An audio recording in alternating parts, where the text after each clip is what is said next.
I was asking you about before, about kind of distinguishing yourself as a communist from the mainstream of the left. I noticed that your political organization has taken quite a stand on the transgenderism debate. Can you talk about that position? Sure. I mean, essentially, our view is, and it's not about people, we're not against a trans person. It's the ideology that's being pushed on people that says, you are what you think you are. Now, this is total idealism. Idealism in the philosophical sense of the opposite of materialism. It says, I think, therefore I am. Whatever I think, that's reality.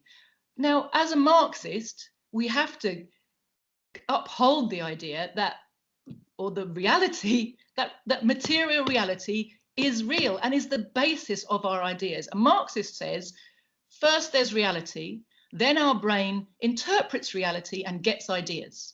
An idealist says, no, first there's the idea, and then the idea produces reality. Now, life teaches us that materialism is true.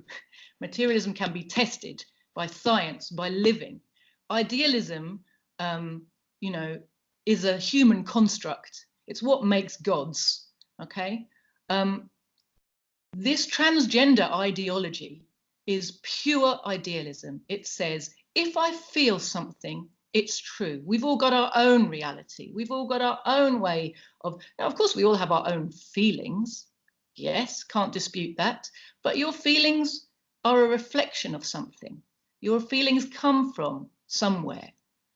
We would say that material reality exists, and sexual differences between men and women exist. They're not imaginary. They're not a societal construct. You know, the transgender ideologists, and I do want to keep making this clear, we're not talking about individuals. We're talking about those who push an ideology. So, before I start getting accused of hate speech, this is about ideas. This is a rational debate about ideas. It's not me hating anybody, okay? But the people who push this transgender ideology have tried to make a confusion and say that gender is something different to sex. It isn't. They're talking about gender stereotypes. So a gender stereotype is something that a society has.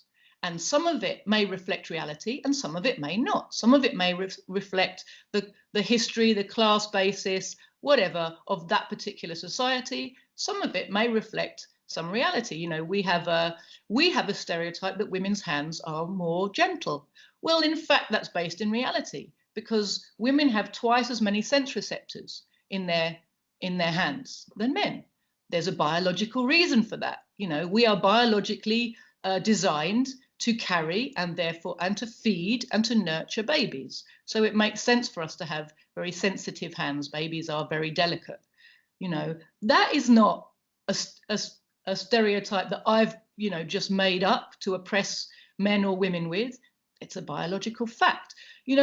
Biological facts don't oppress us. They're things we need to learn how to recognize and live with. Freedom, Marxists say, is the appreciation of necessity. It's a reality that women have babies and men have penises. And, the idea that you can say that saying these things is oppressive, repressive, is pushing stereotypes is nonsense. One of the things that really upsets me as a woman, if I can say those loaded words, is that the transgender ideologues they claim to be fighting stereotypes. In fact, they push the most heinous stereotypes of femininity and masculinity. And they just say, if you don't fit into the one you were born into, pick the other one. That's not fighting a stereotype, that's accepting it wholesale. How many transgender women, I get confused, excuse me, about which way around I'm supposed to say it, but a man who claims to be a woman, how many of those people have you seen just looking like an ordinary working class woman? They feel the need to do a whole glammed up cleavage, high heels, lipstick, like a very sexualized, stereotypical idea of womanhood. Us ordinary born women most of us are not interested in any of that. That is quite oppressive to women. That look that they go for is a look that we'll be happy to see disappear into history, and they're kind of perpetuating it.